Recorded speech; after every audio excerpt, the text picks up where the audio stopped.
Kalian pasti pernah lihat makhluk satu ini bukan? Yap, bener banget nih. Jadi mereka ini namanya adalah tumbuhan. Kenapa gue sebut mereka sebagai makhluk hidup? Ya karena menurut artikel yang gue baca, makhluk satu ini tuh termasuk ke dalam jenis makhluk hidup sama kayak kita dan juga hewan. Oke, ngomongin soal tumbuhan. Jadi mereka ini tuh sebenarnya sudah hidup dari zaman dinosaurus nih bre. Jadi bisa dibilang mereka itu merupakan bestinya dinosaurus. Ya jadi beneran mereka itu udah dari zaman dulu, udah dari sononya. Dan jadi makanan dinosaurus di zamannya itu.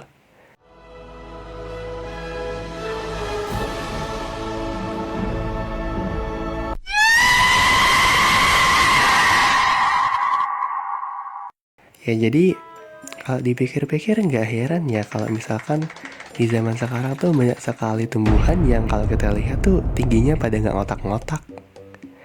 Bahkan ada loh tumbuhan sekarang tuh yang paling tinggi di dunia itu tingginya aja bisa sampai 116,22 meter.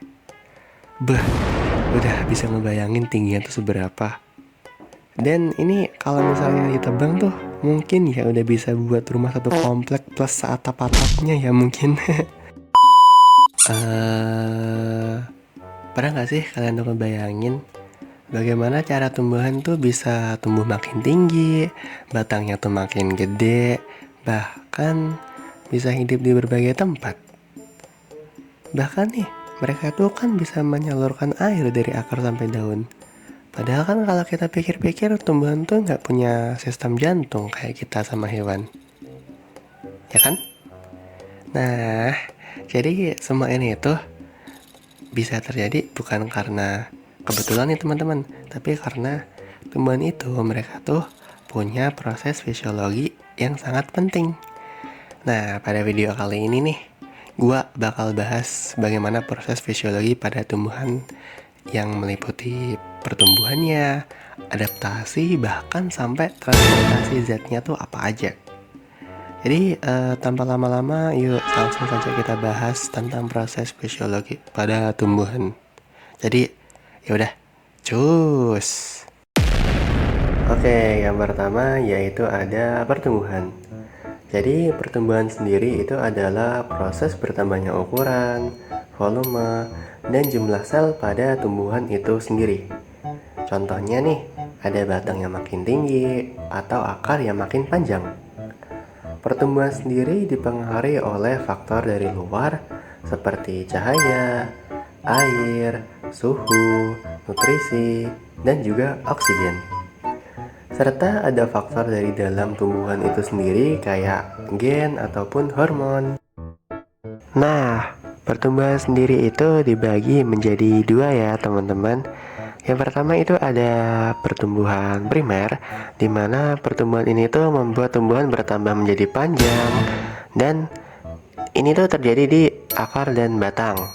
Nah, yang kedua ada pertumbuhan sekunder, di mana pertumbuhan sekunder ini tuh membuat batang atau akar itu menjadi lebih tebal dan biasanya tuh terjadi pada tumbuhan kayu.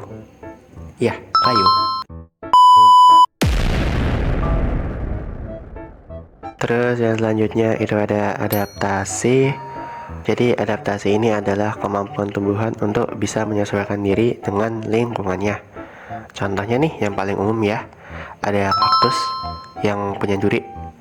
Ya jadi durinya ini tuh untuk mengurangi penguapan, dan eceng gondok yang biasanya tuh memiliki batang berongga agar bisa mengapung, dan juga ada mangrove ya yang dapat hidup di lingkungan air asin yang biasanya buat memecah ombak kayak gitu. Selain itu tumbuhan juga bisa merespon rangsangan kayak putri malu yang ketika kita sentuh itu daunnya bisa menutup. Dan setiap tumbuhan itu batangnya ya juga tumbuh ke arah cahaya. Dan akar mereka itu juga tumbuhnya menuju ke sumber air, menjalar ke bawah kayak gitu. Yang terakhir yaitu adalah transportasi Z. Jadi, tumbuhan itu mengangkut air, mineral, dan hasil fotosintesis ke seluruh tubuh melalui jaringan yang namanya itu xilem dan phloem. Nah, kalau xilem itu membawa air dan mineral dari akar ke daun, sedangkan kalau phloem itu menyalurkan hasil fotosintesis atau hasil makanan dari daun ke seluruh bagian tumbuhan tersebut. Melalui proses inilah tumbuhan itu dapat tumbuh, bertahan hidup, dan dapat berkembang dengan baik. Jadi, dapat kita simpulkan bahwa pertumbuhan, adaptasi, dan transportasi Z itu merupakan suatu proses yang sangat penting dan saling bekerja sama dalam kehidupan tumbuhan. Meskipun terlihat diam, tapi tumbuhan itu ternyata memiliki sistem kerja yang sangat luar biasa. Oke, terima kasih sudah menonton dan ya udah itu aja sih. Sekian, terima kasih. Bye bye.